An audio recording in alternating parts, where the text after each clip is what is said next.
Cette musique d'attente, Maxime la connaît bien.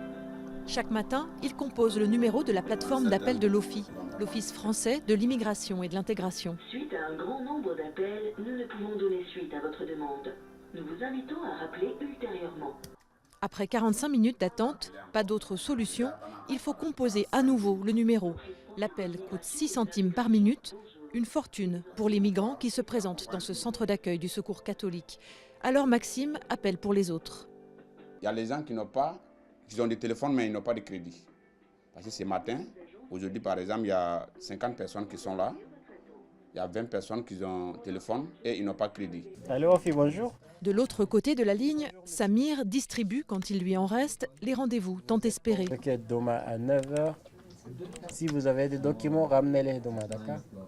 Vous êtes ici à la plateforme téléphonique mise en place par l'Office français de l'immigration et de l'intégration et qui permet aux personnes qui souhaitent demander l'asile et qui se trouvent en Île-de-France d'accéder rapidement au guichet unique de demandeurs d'asile, c'est-à-dire en moins de 3 jours.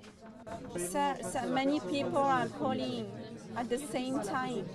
Éviter les interminables files d'attente devant les guichets, c'est l'idée de cette plateforme francilienne lancée en mai 2018.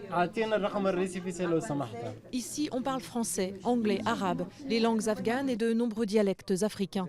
Samir connaît plusieurs langues du Soudan, mais aussi le parcours d'un demandeur d'asile. Je comprends bien le trajet parce que moi aussi je suis passé le même trajet, j'ai fait la même démarche. Donc pour moi c'est pas trop difficile, je comprends bien. L'Île-de-France concentre à elle seule 50% de la demande d'asile nationale. Selon l'OFII, les 2/3 des appelants obtiennent un rendez-vous en moins de 6 appels. Mais la semaine dernière, le tribunal administratif de Paris, saisi par des associations, a condamné la plateforme engorgée à embaucher 2 agents supplémentaires.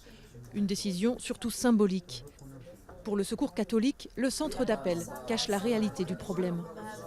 Alors c'est vrai que le système téléphonique permet de ne plus voir les files d'attente qui existaient devant les associations où les personnes devaient enregistrer leur demande d'asile, mais ce n'est pas parce qu'on ne les voit pas qu'elles n'existent pas, puisqu'elles sont aujourd'hui virtuelles. C'est-à-dire que des personnes sont partout dans Paris, en Île-de-France, ce matin dans nos locaux, en attente d'un rendez-vous, et donc font la queue au téléphone. À court terme, l'OFII planche sur une application mobile pour une prise de rendez-vous en ligne, qui aura le mérite d'être gratuite, à condition, là encore, d'avoir des batteries et du Wi-Fi.